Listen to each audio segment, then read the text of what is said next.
படுத்து உறங்குவோம். என்ன இவன் அமைதியா தூங்கிட்டு இருக்கான், இவனை விடக்கூடாதே.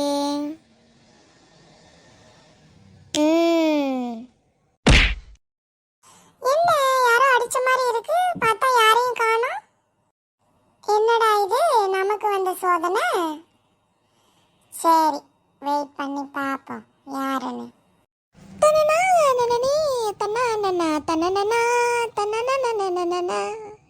என்னடி கிறுக்கா பிடிச்சிருக்கு? என்ன பாட்டுன்னே தெரியாம தானனா தூணனான்னுகிற பைத்தியக்காரியா நீ? என்ன நான் பைத்தியக்காரியா?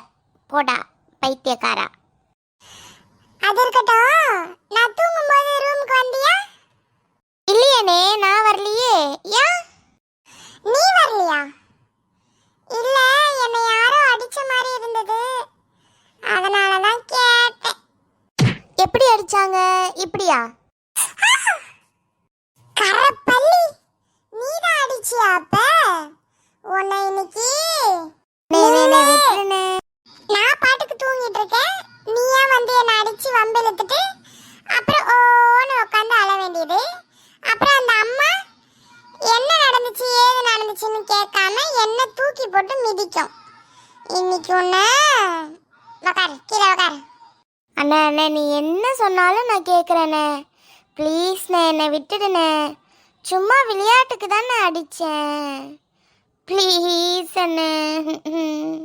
சரி, அப்போ நான் என்ன சொன்னாலும் செஞ்சு தருவியா? சொல்லு, செஞ்சு தரேன். என்னோட ஹோம்ஒர்க் எல்லாம் முடிச்சு கொடுக்குறியா?